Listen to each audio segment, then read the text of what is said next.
You know him, you love him, you're gonna want more of him. Here he is now, it's Chatting with Colin.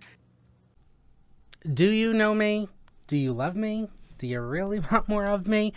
Such a narcissist theme song. Wow. Well, big news. First boy in the family, Grady Michael O'Rourke. Look at that beauty. He was born September 12th at 4:45, weighing 8 pounds, 7 ounces. My first cousin, Victoria, she did a great job. I love his name. My aunt, Victoria's mom, her maiden name and my mom's maiden name is O'Grady. So Grady was named after my Aunt Elaine, who sadly passed away a few years ago. But what a joy. I love it. So now we have 4 girls and 1 boy. So we have Casey, Claire, Kira, Emma, and Grady. I can't wait to meet you, Grady, hopefully this weekend. Okay, what's going on in Branford? Okay, Saturday, September 20th, sun shines on Branford. If you go to sunshinesonbranford.org, you could find out all the information there. There's lots of stuff happening around Branford. And then on September 26th, the community dining room is having a Dueling Pianos fundraiser at the O&Ego. Go support them. And then the next day, I'm so excited. It's our first movie on the green and sing-along on the green, and it happens to be Wicked. Oh my God. Defying Gravity, popular. What is this feeling? Oh my God, I cannot wait. Yeah, I thought of this event with Ricky Durago, and sadly, neither of us are able to go. I am leaving for a cruise that day. Sorry, gotta rub it in. But I can't wait to see all the pictures and videos. Go see this on the green, September 27th. It's going to start around 6:30. Okay, what else? God, Branford is popular in the fall, and fall is my favorite season, especially in Connecticut. The Blackstone Library presents Evening with the Spirits, October 11th from 7 to 9. So that's Blackstone Library. You could go to their website for more information. And I think lastly, we have the Scarecrows on the Green, which the Branford Garden Club does every year. So much fun. If you want to get involved, go to branfordgardenclub.org. Your business, your organization. It's always so fun. People get so creative doing that. And so I can't wait to see them this year. So mid-October through the end of the month. One more time. Grady. Mwah. Love you. Okay, who do we have today? Ooh, we have a special one. So he's a emotional intelligence coach, which I definitely need. He's also a great photographer and videographer. He's a Branford resident. Can't wait to hear all about what he's been up to. Let's welcome to Chatting with Colin, Marcello LaGreca. Hi, Marcello. Applause. That's not applause. See? Didn't work. Didn't work. No, it was the first time I'm trying to press a button, but of course it's not working. You gotta test it before we come on the show next time. It's okay. Can I just quickly start by giving you a thank you on the air for everything? Like, of course, there's lots of people behind these events, but the heart that you're bringing into this town. It needs to be appreciated first and foremost. Thanks, Marcello. And you'll see that when you see the review. I already left a review before I came on here because of the other podcasts. What do you think? I don't work at all? I think you need to go onto Facebook after the show. Well, my phone's on Do Not Disturb now, but I will go on Facebook. So let's start at the very beginning. A very good place to start. Name the show, The Sound of Music. Okay. Tell me about yourself. Where'd you grow up? What do you do? Tell me everything. How do we know each other? Yeah. So the irony of this question is that I actually grew up next to Colin for the first 3 years of my life, which from an emotional intelligence standpoint are some of our most important years. Okay. So you had a huge impact on me my first 3 years of life. I'm sure I did. Branford resident, and I've been blessed to grow up in this very diverse town with the landscapes, the people, all the different types of friend groups that I've gotten to have.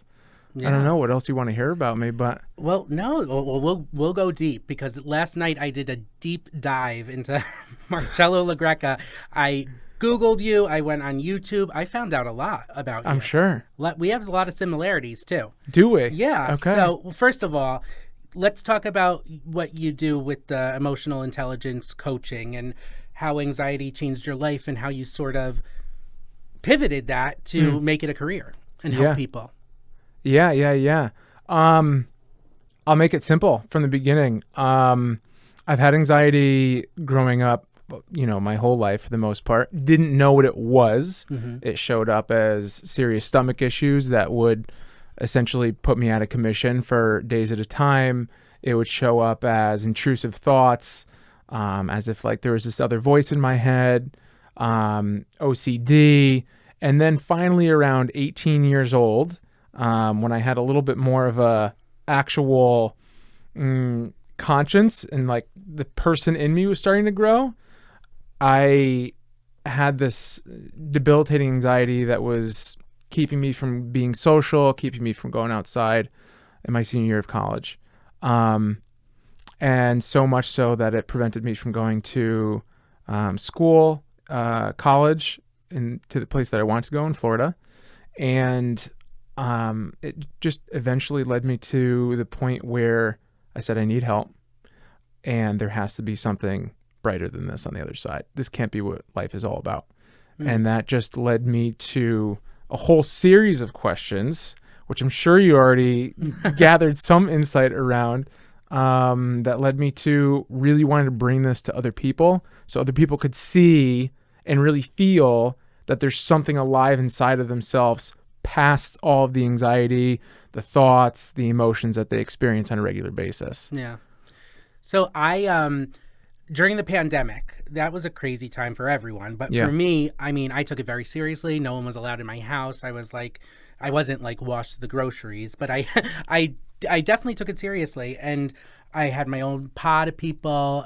Like holidays were crazy, but that's when, like a year or two into the pandemic, I talked about my aunt who passed away. My grandmother, her mother passed away 6 months before her, Nana Banana. I almost lost another close family member. It was a crazy time, and I really couldn't function at all. And I went to my doctor and I was like, this is what happened, and I've never been on medication, but I can't function. So truth be told, I am on Zoloft. I've been on Zoloft. It's a judgment-free zone here. My parents and everyone were like, don't see a therapist, which I now see a therapist. Don't get on the drugs, because now I am. We're very Irish Catholic, where we don't want to talk about our feelings or love each other suppress out loud. Everything. So let's sweep it all under the rug. Oh, you're gay, blah, blah, blah. So it's crazy. But it has helped that, like, almost immediately, once I started taking the Zoloft, it has helped tremendously. Yeah. So you're on Zoloft and you're also in therapy. Yeah. Great decisions. Yeah. My best friend Paula sort of said, you need to go to therapy. You've had a crazy life. And, I sort of had to grow up when I was young from being on TV, and it was a fun time. But like, I went from St. Mary's School, the same 27 people for 10 years, like just going, knowing them and just them. And then everyone in Branford knew me like the next day. It was a little crazy. Right.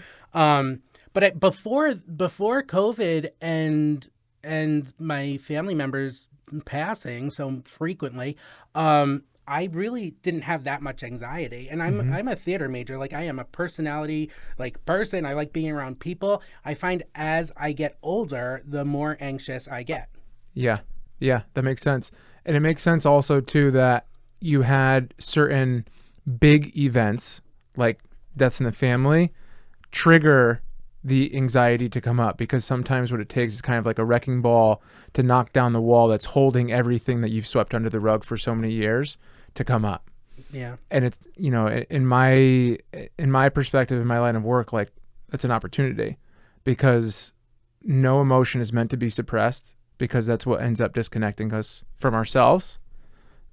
And then we get disconnected from our magic, which you have a lot of. Thank you. As do you. So did you go to school for this? Where did you go to college? Yeah. How did you train? I know you traveled a bunch of places. Yeah.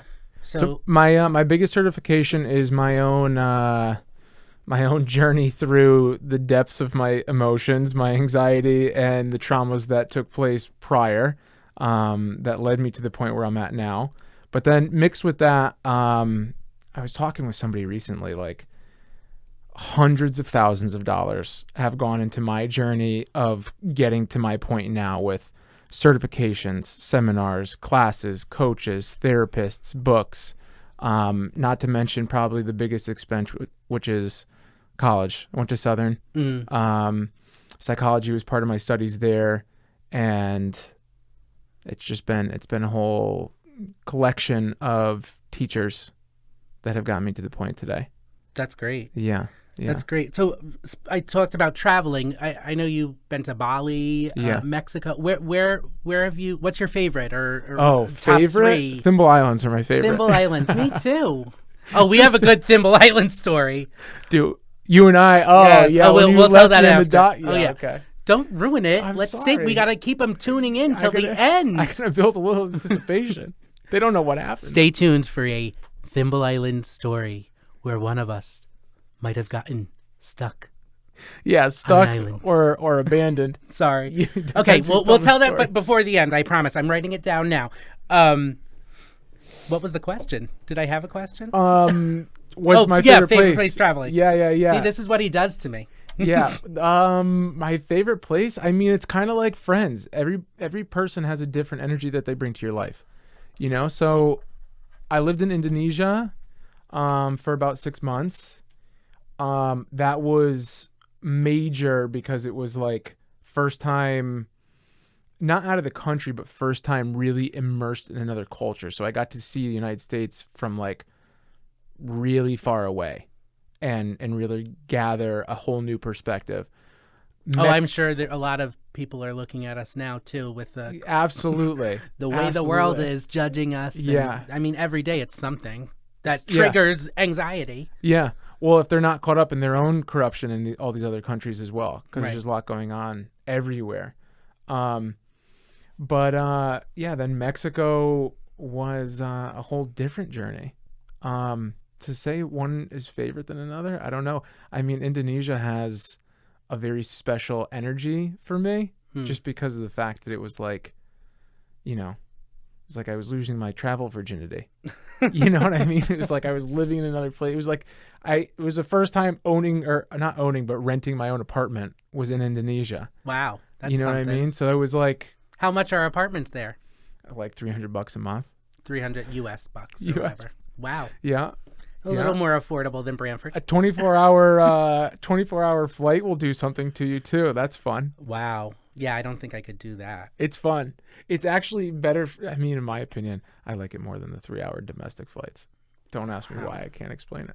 Okay. Can you tell me what an emotional intelligence coach is? Because I joked when you got here that it sounds like you just made that up. Yeah. I made it up on the way over here. No, you didn't. You're so good at it. But what is it? Emotional intelligence coach. First off, I work with kids and parents. We can get into why later, but it is supporting people in using their emotions to live the best life that they can be living. Because most people have this thought process around emotions where it's like we grew up. Mm-hmm. You're not alone in family not talking about emotions. We grow up and it's like we have pleasant emotions, we have unpleasant emotions. Avoid the unpleasant as much as possible and get as much of the pleasant as possible. And it's like my job now is to help children learn that all emotions are okay, number one. That all emotions are here to share something important with us, number two. And number three, what we do with them has a major impact on our life. So when we get angry, we could try and reject it and resist it and say like, that's a bad emotion. I'm going to suppress it. I'm not going to deal with that. Or we could be like, oh, my anger is trying to tell me that my boundary is not being respected by this person. So I need to respond to this in some way so that I can show up for myself and do what feels authentic and right to me, which in the end allows us to be responsible with our energy, with our words, with how we show up in our life, which is extremely important. Yeah. So yeah, emotional intelligence coach. It's just I'm supporting people in really being able to work with, learn from, and use their emotions in an empowering way. Wow. Cool. Yeah. I want to go back to the favorite travel. Yeah, I liked that you answered Thimble Islands first, because you know me. I'm like, I've said it before. I was born in New York, grew up in Branford, went to college in New York, stayed in New York, came back to Branford, but coming back to Branford was the best decision I've ever made. Now, you've traveled the world, you've had lots of experiences, 6 months in Indonesia. Why come back to Branford? What do you love about Branford or not like about Branford? Are you forced to be in Branford? I want the viewers to know why you love Branford so much. Okay. All right. I'm going to answer that first with a question, though. Mm-hmm. Was there ever a part of your life where you wanted to avoid Branford at all costs, or you just want to get out of Branford at all costs? Yeah, I would say the like high school into college, and that's why I went to college there. And then I always thought I'd be a New Yorker. Like I thought, like, and I am a New Yorker, but I'm more a Branford person now. But when I was in New York after I moved on from Branford, I always was coming back to Branford to stay relevant, and I like families and holidays and parties and did benefits for certain organizations and hosted things. But I thought I was going to live in New York and be in New York forever.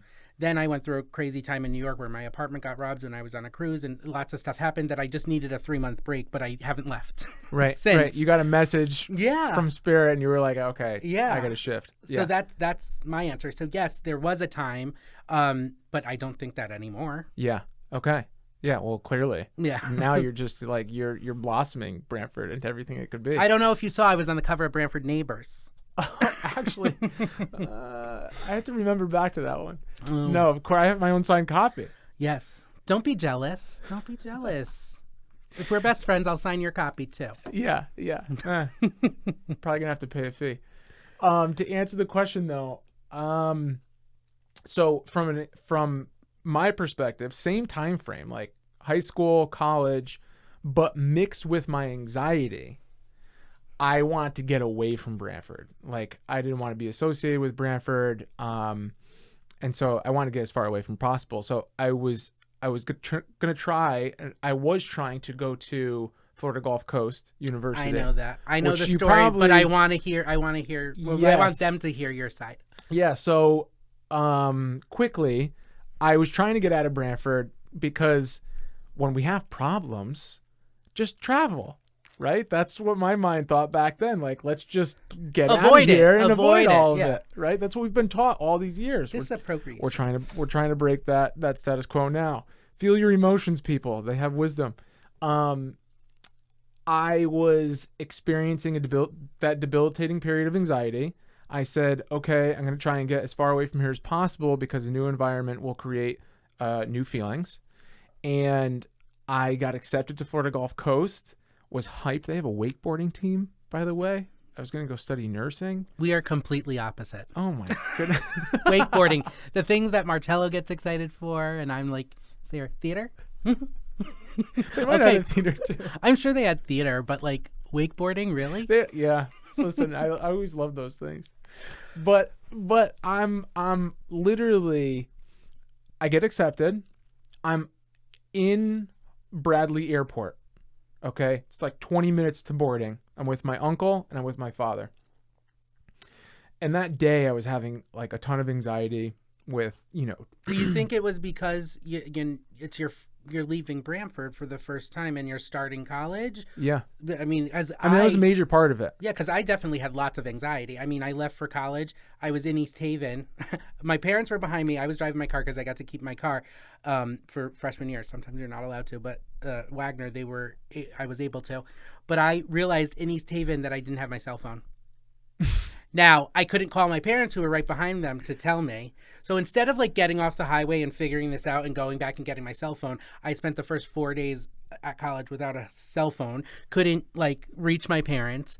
I was borrowing cell phones. I remember calling Kathy Ann Roding at the high school crying, be like, I miss Branford so much. I don't even have my cell phone. But I think if I had my cell phone, I think I would have been fine. But like, you'd have been connected. Yeah. So, I mean, if I was going to Florida and starting school after my whole life in Branford, I feel like anyone would have anxiety. Oh, absolutely. But yours was crippling. Mine was crippling, but mine was crippling for a similar reason. It was like I was already anxious, like deeply anxious that whole year, right? Like to the point where, again, like I was excluding myself from social circles. I was taking myself out of the scene, and it all kind of culminated into that one day where I was, getting ready to go to orientation, 3-day weekend. And I was coming home. I was with my father. I was with my uncle. And so I'm 20 minutes to getting on the flight. Okay. Gate's just about to open. And I have like this massive anxiety attack, which was like a volcano getting ready to explode all day long. Now, have you had a massive anxiety attack before? I mean, I know you started getting Not anxiety like that. at 8. Yeah. So I've had anxiety in many forms. That was the first time, like, it was like, okay, we're going to explode so that you know. So how did your dad and uncle respond? Were they like, pull your stuff together? Or were they like, holy crap, can't swear, holy moly, we're having, you got to get some help. Like, which one was it? Because I think my parents would have been like, pull yourself together. Yeah. Thankfully, I mean, my uncle and my dad were two different people. But here's the thing. I'm very quiet when I get anxiety. Very quiet. So you would not know this on the outside. Like, oh my gosh, she's having an anxiety attack. If I'm very quiet, no, I'm having anxiety. Because normally I'm a blabberfish. You're not. So if I'm quiet and sitting alone I'd with be very concerned. I learned a phrase from you in one of your podcasts. From me? Yeah. If I was quiet and having space and grace is what you said. I love that. I'm going to steal that from you. I'll let you explain what that means. But sorry, going back to your dad. Yeah. ADHD, elemental P, it's good. LGBT. It keeps everybody's on their feet. Everyone's on their toes. They want to know what's going on. You're a great host in that stance. I never got on the plane. Again, we planned our whole day, a whole weekend. Never got on the plane. And all the people that I was going to see down there, my upcoming roommates, I had to change everything. And let's just say that drive home from Bradley Airport, I really had to consider some things. Because like my whole next 4-year future was, what the holy moly am I going to do? What the holy moly? Are you, were you going to major in psychology in Florida or wakeboarding? I was theater. Now you're really trying to grow into my heart. Nursing. But I know your question was a joke anyway. Yeah, it was a joke. Yeah. Anything for punchline. Yeah, no, I get for the live audience to laugh at anything. Yeah, can you press the audio? The laughter button. Every time I press something goes wrong. So I'm not going to press anything, Marcello. Can't trust this guy. Oh my God. Well, where were we? Well, so that was the story. That was the story about avoiding Branford. Right. Okay. And then I came to deeply appreciate, because we were talking about travel, came to deeply appreciate Branford, New Haven, Connecticut once I went to school at Southern, which is the school I ended up going to. And then we really got into this topic because I said the thimbles. Why did I say the thimbles first? We're going back about 10 minutes ago because that's how we roll. Stay with it. I just realized after traveling to all these different spots, it's like this Branford's got magic, and it might just be because I was born here, but like no, it's not. It is not. Every time I bring like a Broadway performer to perform at Legacy or doing benefits, or people from college, anytime that I bring them here, they are like, "This is a gem. You have everything." Gem. It's like the perfect quintessential Hallmark movie, and Shoreline, Connecticut town, and the green. You have so many events. Like it's not just us. I thought it was just like people that were born in Branford. We drank the water, Right. That's what I thought. Yeah. No, every time I bring people here, they fall in love with it. Greg Noble says the same thing. I interviewed Greg a couple of podcasts ago. I saw it. Oh, thank you. I checked that out. Wow. Okay. I can't wait to read your review. Should I do it right now on the air? No. But what I do want to do is tell them how we first started working together. Yeah. I did know you from when you were born to when you were 3. I know you brought some pictures, but I brought a picture. One that you gave me on my birthday. Oh, no. What is this? No, it's not one of I was you. like, is there a Yeah. childhood photo of me? I know you can't really see, but we're going to throw some pictures on there of the Branford Festival and just Branford landscapes in general. Marcello, as like a hobby, he does photography and aerial videography. And for the past 2 years, we hired you to be the official Branford Festival photographer. Such an honor. Yeah, did you have fun? Oh my gosh, it was such a blast. It was a blast, especially this last one. We got to go live. Yeah. We got to create. I wish that footage was like usable because the audio was so good, and then I guess we weren't on the Wi-Fi or something, so every like fifth word got chopped out. It was a chop. We had a choppy signal, and it's like. But if you listen to it back, it's really hysterical. It's very funny. I had to point it out to you. Yeah, but to answer your question, I had a blast because we had such a good team putting it together. Maggie, Brianna, Heather? Marissa. Sorry, Marissa. You're a great photographer. So Marcello did like most of the aerial stuff and the drone stuff, and Marissa did the ground and like the pictures from the Ferris wheel was really cool. Dope. Yeah, those are real cool. Yeah. So what did you think about? I know you grew up in Branford, the Branford Festival, the green. What did you think about it first being at Hammer Field this year? I'll tell you, my first concern was that it was going to be too fair-like. You know what I mean? It was a little carnival-like. It really was. For carnival, yeah. And it had a little bit of that. We have a festival board meeting tomorrow, so some of the stuff I'm going to bring up. All right, we're going to play this. See what the future holds. Yeah, I was concerned about it being too fair-like because, the center of Branford, it creates nostalgia. A nostalgic, but also like very, like that picture in particular, I think I titled it "Spirit of the Town." It brings the energy of the Branford Fest together in a way that really captures Branford, and I want to lose that by going to Hammer. But I felt like Hammer was done very well in the way that you located each piece, and I thought it was done very well in the sense that you and Maggie brought together the spirit through. Like, I forget Live with Colin. What was it? No, that was just, this came out from that, the Chatting with Colin. But like, no, we just started going live and just telling people, don't be afraid. Right. And showing them the layout. Right. And, we can't control the weather. If it was going to rain, it would have rained at the green too. Yeah. But yeah, Maggie's incredible. And also the Branford Festival Committee. Oh my God, Cheryl and Christina, they're the nuts and the bolts. Like the corporate board, we do policy, procedure, bylaws, budget, things like that. But the committee each year, they're the nuts and bolts of the operation of and how it changes every year. Oh, I'm sure. And big thanks to them. I don't know them personally. I can only imagine the amount of work that goes in behind the scenes. So much work. For an all volunteer organization. If you want to get involved, go to branfordfestival.com. I think it's .com. It might be .org, but branfordfestival.something. You'll find it. I have so many websites in my head. It's hard to keep track of them. I need an assistant. So how'd you get into photography and drone videography? We're coming back full circle here. Okay. You watch my YouTube videos. Yes. Okay. I was on Zoloft. It's crazy to see the evolution of oh my gosh. Yes. It really, because I couldn't watch all of them, but like to go from the original ones to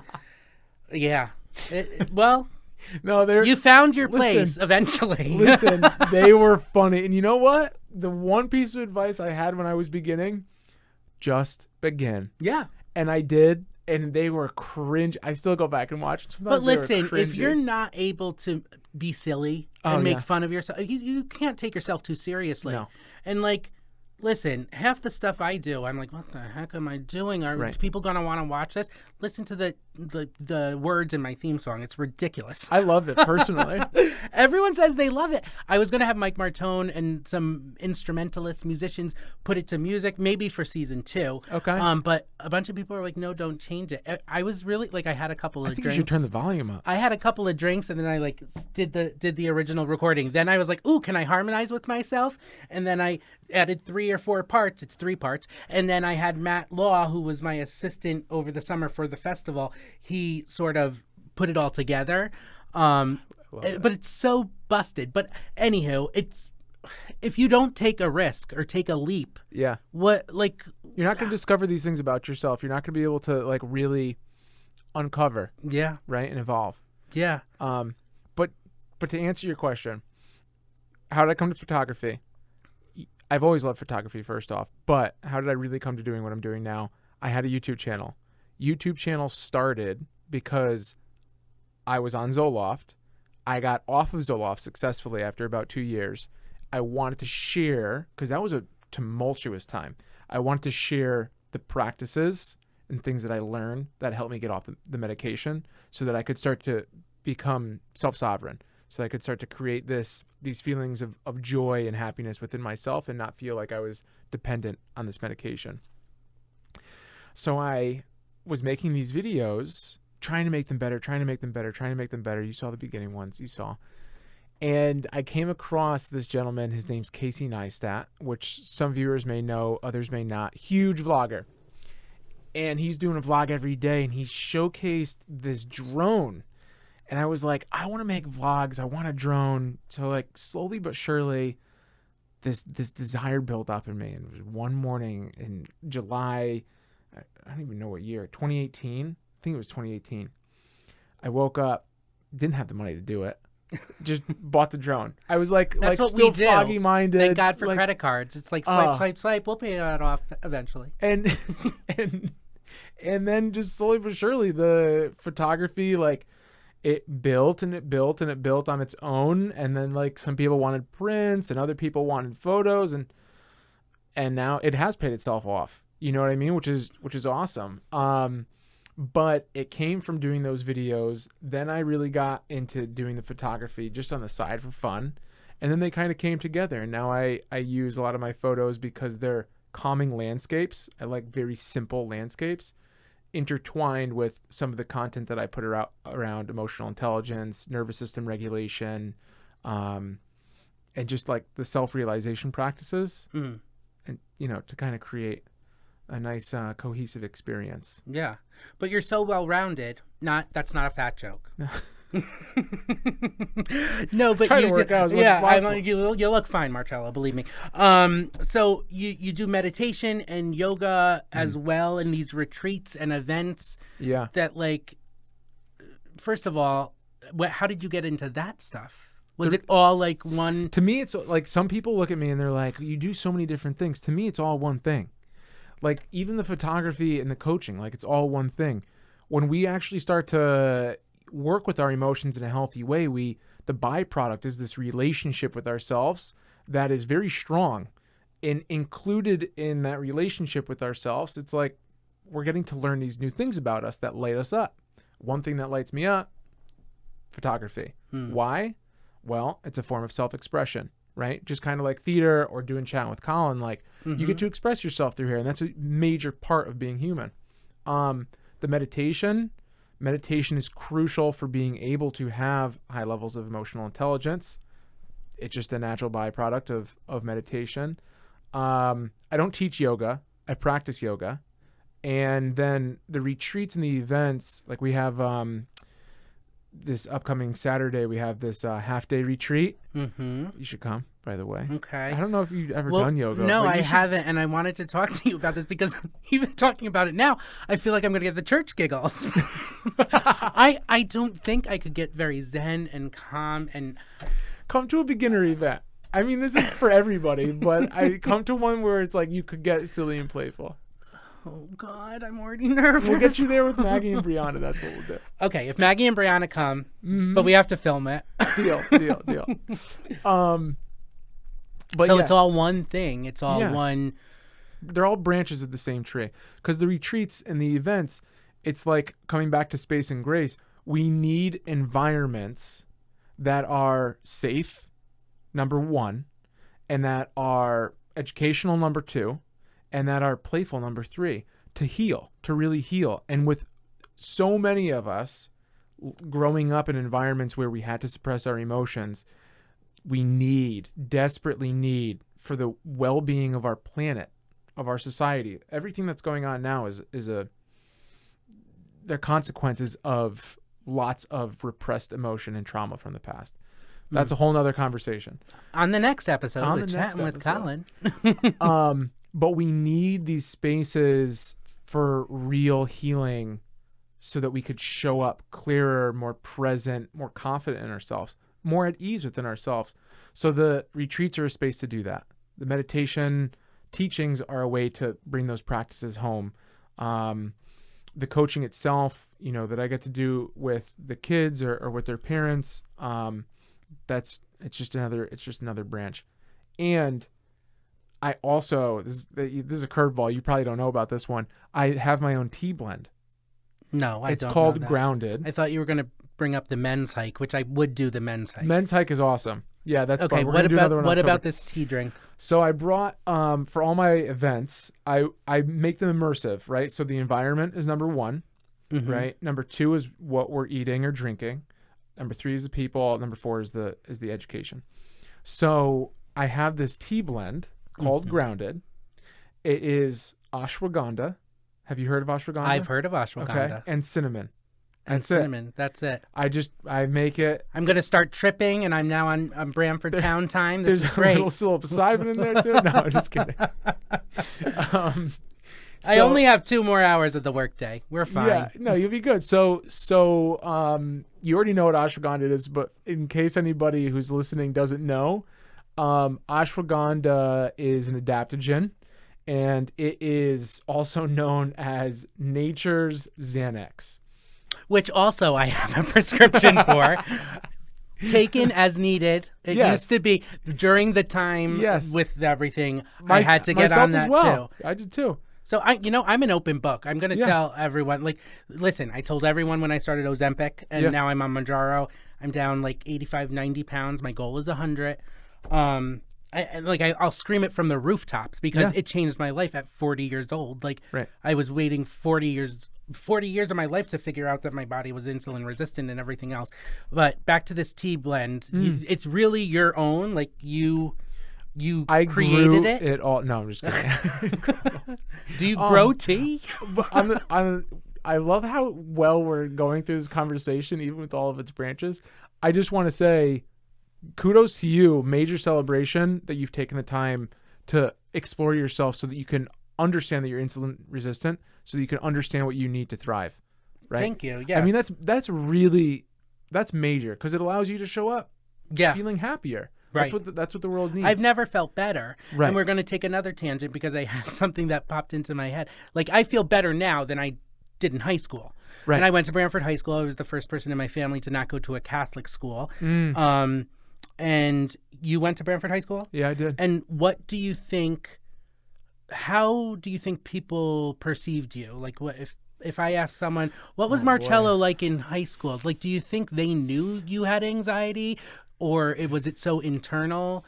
Were you popular? Because I did ask someone that I work with. And I said, I'm so curious. Right before this, I said, what was Marcello like in high school? So I want to know what you think. Okay. I will say that I was many things to many people. First off, I had some, main friends playing sports and whatnot, but I really enjoyed being friends with a lot of people across all different parts of high school, right? Theater, music, sports, all so on and so forth. Yeah, me too. I was friends with everyone. Friends with everybody. Every single pocket. Not really the athletes, but they were always a little jealous of me because I was friends with all the girls that they wanted to be with. But what sports did you play? I played lacrosse. Lacrosse. Okay. Yeah. Okay. I would say, I mean, to some people, I can't swear on here, but some people will probably be like, that guy is just a, Okay, so I will tell you that this person said you were very confident, very popular, the life of the party. Okay, yeah. So I feel like that's what people would say about me too. Yeah. From high school, and I think a lot of I probably was all of that. It's both and. But the social anxiety thing definitely for me came later in life, after college. Right. Like as I get older, still, like, I'm a theater performance major. I should be able to go host an event with 2,000 people at the O&E Go without taking a Xanax. And like now, sometimes I have to do that. Like, but I know what triggers it: doctors, dentists, funerals, wakes, large gatherings. Yeah, you have awareness. But people would think about me. Right. He's fine. He's confident. I think that he's the life of the party. He's popular. What is he anxious about? Absolutely.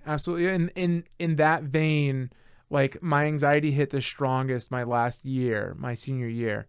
I don't think people really knew, because, like, again, like, I got quiet. You could see that I went from whoever this very kind and gracious person is who gave you this information.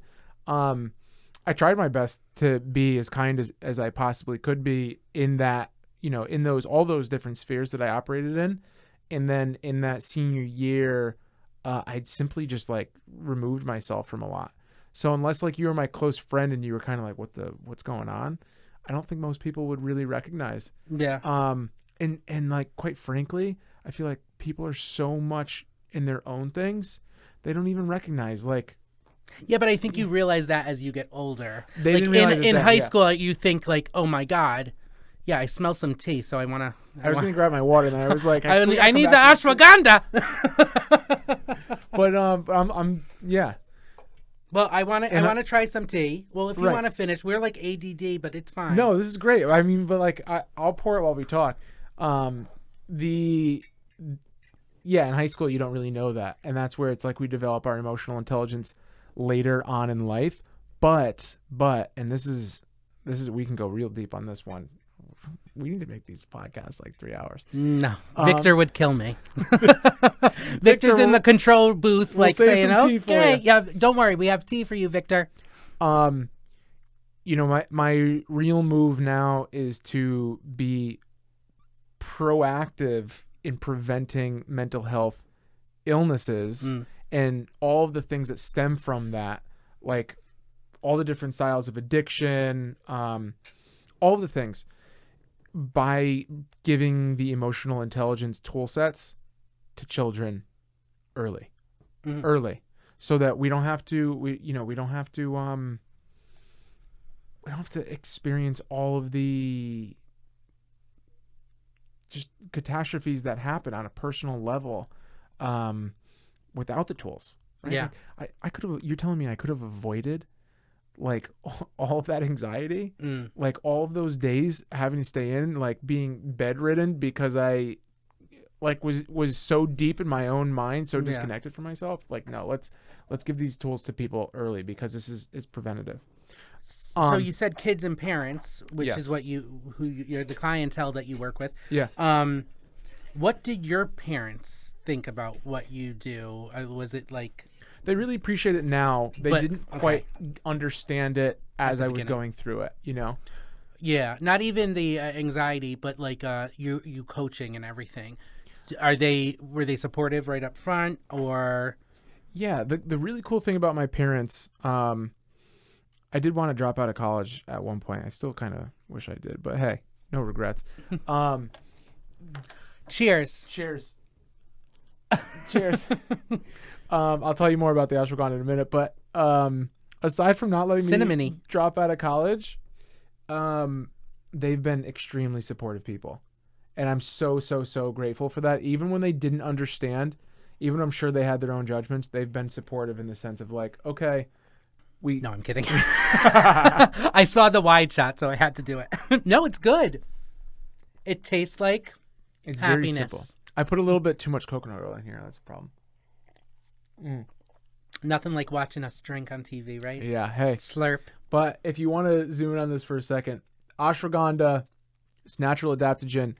What it does is it creates not only resilience within your nervous system, it also creates ease within your nervous system. I already feel easier.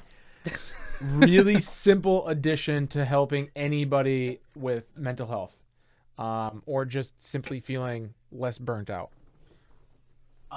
It is tasty. You can tell me what you really think after the show. No, it's good.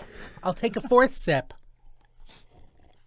Colin's going to pass out in the next 20 minutes. It's earthy. I think I'm totally kidding. This is literally just for jokes, right? No, it's great. It's great. Okay, let me see what else I need to ask you. Oh, wait. We gotta make sure we finish that tangent. What was that tangent? I don't know. I'll finish this. The kids now need emotional support, and we can create a whole new future as a result. I'm sorry, a whole new society as a result. And what have you seen pre and post the pandemic? Ooh. With kids? I have been working primarily with kids post pandemic. Okay. So I can't give you full contrast on the differences between the two. I can give you a really simple input of evidence by saying just like I got to work in the classroom in Branford last year with these kids. Prior to the curriculum really being implemented, kids had a really difficult time, let's say, focusing because their nervous systems were all dysregulated, or they were in fights with the kids around them. They didn't have that coherence, right? They didn't have the tools to care for themselves while they were getting anxious over, writing or a test, whatever. After just a few weeks of really getting to hone in on breathing techniques or labeling our emotions and knowing what to do with that emotion when it comes up, we had more attentiveness within the classroom. We had less conflict between kids, and overall, the teachers were happier because they didn't have to call for the behavioral support every couple of hours. And the reason why you're so well versed at this is because you were in the school system last year as a para, correct? Yes. Yeah, and I got to work also in New Haven as a contractor doing the same work with my own program in 2023. Cool. Yeah, maybe the next time I come on here, we'll have a little bit more to talk about on that. Yeah. I'll plant the seed now. Hopefully. What's a goal that you have in the next 5 to 10 years? I know it's a big question, but I feel like you probably have a lot of goals that you want to attain. Yeah. I want an autonomous emotional intelligence. How do I put this? I'm putting the words together on the spot, but the feeling and the vision is alive inside of me. I want essentially a thriving emotional intelligence curriculum, easily available and easily implemented in schools. Like a district can come. K through 12. K through 12 can come, and they could either hire me or the foundation to implement this program so that the kids can be walking away with tools that are going to shift how they respond to life for the rest of their lives. Not just for that year, so that the teacher can have a little bit more ease, but really long-term impact. So yes, working right now on a project that will provide a very affordable and very impactful program to not only families and their kids, but also to school districts. I think that's doable. I think that's achievable. Yeah. I think you could do it in less than 5 or 10 years. Oh yeah. I mean, I'm doing it now, but I mean in 5 to 10 years, when you ask that, I'm viewing it, it's put together and it's operating on its own. Got it. Yeah. I think the viewers have waited long enough. I'm going to take another sip of this. Can you tell the Seamus story? Oh yeah. Yeah. I'm gonna finish up the last piece. If you ever see Project Oak, that's the name of this project. Project Oak is the emotional intelligence curriculum or service that's giving these kids what they need to thrive. And is that yours, or is that a thing? That's a thing that I am currently birthing. Okay. With other people. Got it. Putting this together so it's in the world. I also heard you say something about the Seedling Project. Seedling Project was something that I started much earlier on. That was more like my early years. I'm just saying this coaching. So you know how much research I did. did a lot. I appreciate you. I was up all night. I hope all you found night. some good stuff. So the sea mist. Sea mist. Okay, you want me to tell the story or you want to tell the story? Well, you can start and I'll probably embellish. Okay, so Colin's birthday. Yeah. Very exciting. First off, so happy that I got the invitation. I know. I feel like I was like list. the golden ticket on the what is the Willy Wonka? Yeah. You get the golden ticket. And I was so excited you were coming. I was hyped. Oh my God. I Maggie, had Brianna. 6:30 on the invitation. No, sorry. Oh, I'm telling this in a way that's gonna make me look bad now. Yep. Okay. So I had 7 o'clock in Dig mind. that hole. Dig that hole, Marcello. I had 7 o'clock in mind for the Seamus. He was so excited to come to my birthday. So hyped. excited. He got the golden ticket. Oh, I'm going to be there. Colin doesn't know that some of us work. You know, we're not always just partying. Yeah, I don't work. Yeah. This is nothing. So 7 o'clock. I'm like, I got to be there for 7. Well, you know, some of us work. So I was getting things done, and I was like, all right, I'm gonna be there for like 6:50. Well, I'm on my way. I'm pulling up. I'm parking, and what do you know? What do you know? Colin, why don't you tell us what happened? Well, so at 6:58, I said, I think everyone's here. Everyone's here. The captain's like, everyone here? Now, I could have just waited till 7. But no. I was like, everyone's here. Let's go. So then we go out about 3-4 minutes, and then I'm not looking at my phone. It's my birthday. And then finally, I look at my phone, and I see Marcello LaGreca, and I go, I completely forgot. And then over the loudspeaker, you hear the captain say, well, Colin's already drunk. He forgot one of his guests at the dock, so we're going to turn around. And everyone's like, who did we forget? Who? And then I went to Maggie and Brianna. I'm like, guess who we forgot? Marcello. And now Marcello is like a recent friend from working the past few years of the Branford Festival. So a lot of people were like, who's this guy that we're turning around for? So I don't know what they were all saying, but I'm fine with whatever they were saying. Marcello. I mean, listen, it was fun. And you know what? I was very concerned that I was like ruining the whole night. It added so much more character to the night. Oh, yeah. It wouldn't have been a party if that didn't happen, Marcello. No. It was fun. It was fun. So, you know, I get to the dock, and Colin left without me. And I was like, all right, I guess I'm just going to go home now. I called him a bunch of times. I was texting him. He was like basically ignoring me on purpose. So then thankfully there was someone on the dock that was like, oh, I can call him. They'll turn around. I was like, oh, gosh. I was looking for another boat to bring me out Well, yeah, to you know guys. people. You're always there. You're always doing your retreats. I didn't know these people, but thankfully that they were kind people. What's so funny is they asked me if they should turn around for you. I was like, absolutely. Just kidding. Okay, so we've talked about a lot. I want people to know how they could follow you, how they could find out more information about you, and absolutely. So my website hosts all the work that I do, from coaching to my events and retreats. That's just marcellolagreca.com. I will likely be changing that soon to be less about me, more about the work. It's just going to be evolve with Marcello. And it's a very Irish name, Marcello LaGreca. Yeah. It's very Irish. Top of the morning to you, Dove. Exactly. That's what I say to myself every time I wake up.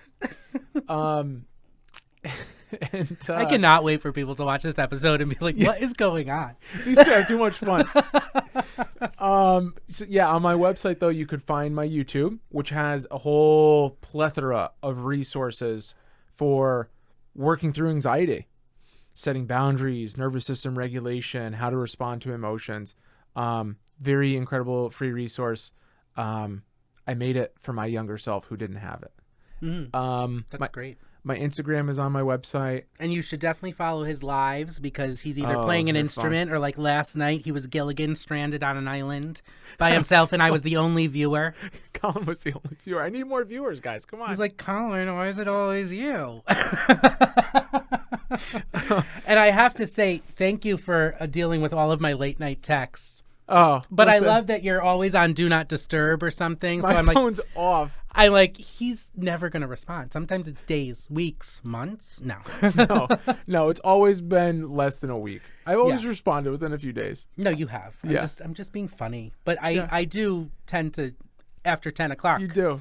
That's when I'm most alive and awake. What's the ashwagandha Absolutely. kicks in. Yeah, once the nature Xanax kicks in, Yes. you're like, all right, I got to text my friend Marcello. Okay, last words, Marcello. What do you want to leave the Chatting with Colin audience with?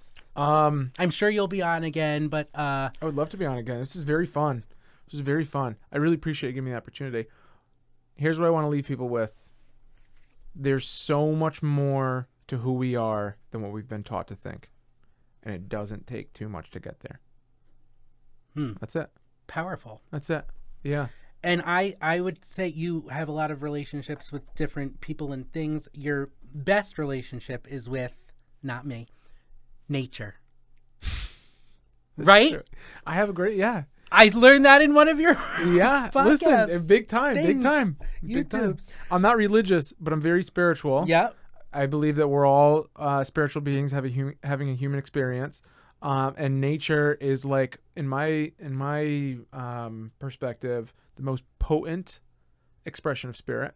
So getting to go out there is like taking a bath and enjoy. Yeah. Bliss. So when you're not doing all of this and the photography, When my phone's off, I'm laying on the beach or I'm sitting in the woods somewhere. okay, that's what I was wondering. Like, what's like a hobby? Like, what's something you do that doesn't remind you of work at all? Like, I manage so many social media things. Yeah. For the town and for different groups and whatever, that it feels like I'm working when I post a social media thing about myself, like on my personal, and it's like, it's so annoying. And if I could, I'd get rid of social media. But actually, the reason why my programs and some of the things I've done and the events are so successful are because I'm that active on social. But sometimes it's not fun. Right. You gotta for me, I have to have very clear boundaries with social because it can suck me in and it does not do me well.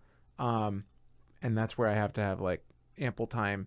In nature, I've really been more conscientious about spending more time like in just like playful or fun like community environments, like the retreat, for example. That's work, but it's really play. I try to make all my work play as much as I can. Well, if you love what you do, it's not really work. Right. Yeah. Get out in the ocean, That's try to good. get active. See, it's all nature. It's all nature. That's your best relationship. Okay, everyone. Thank you so much for watching Chatting with Colin. Marcello, Such a pleasure.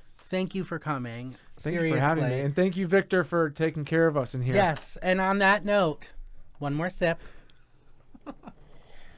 We got more, Colin. He's lucky I like him. Thanks for watching Chatting with Colin. I'm sure the next guest is going to be someone really special. And we will see you next time. Have a great day. You know him, you love him, you're gonna want more of him. Here he is now, it's Chatting with Colin.